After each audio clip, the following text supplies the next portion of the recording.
Hi, I'm Dr. Dana Pecor, the CEO and founder of Pecor Worldwide, a VIP protection and threat management firm.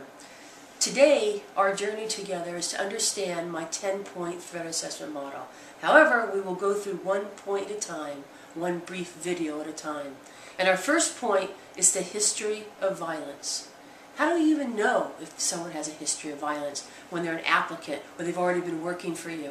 How do you research whether or not someone has a history of violence? Because this is going to be some intel as to whether or not this person will explode in the workplace, either during the term of their work or possibly when they're terminated, or even up to 2, 3, 4 years it's been documented after a person has left the workplace, either termed or voluntarily, they've gone back and they have created mayhem.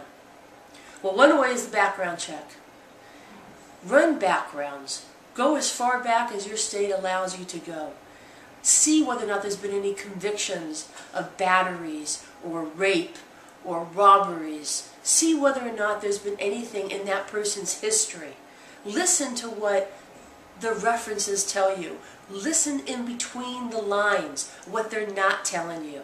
It's so key to try to understand what this person has been through in his or her life so we can have a better understanding of how they will relate to you and work well in the workplace. The history of violence can start with a background check.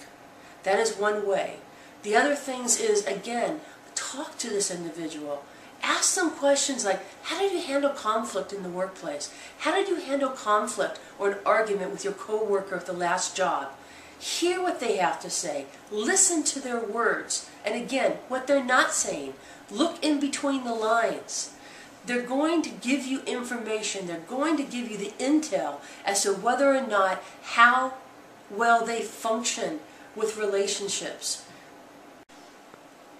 One of the most important key factors of determining future violence is assessing whether or not the individual has past violence. However, please keep this in mind.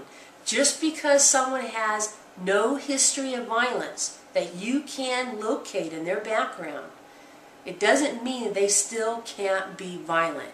It's just that that component helps us to know whether or not this person is capable of violence. But many cases of workplace violence, there have not been any history of violence that we could locate in that person's background. In some cases, yes, but in some cases, no. And don't always look for the person that's explosive, that will throw a stapler across the room, that will yell obscenities, that will storm out of a room, that will pound their fist on a desk. It's not always that person. It can be the individual who's quiet, who's withdrawn, the individual that you never really notice in the workplace. It can be that person too.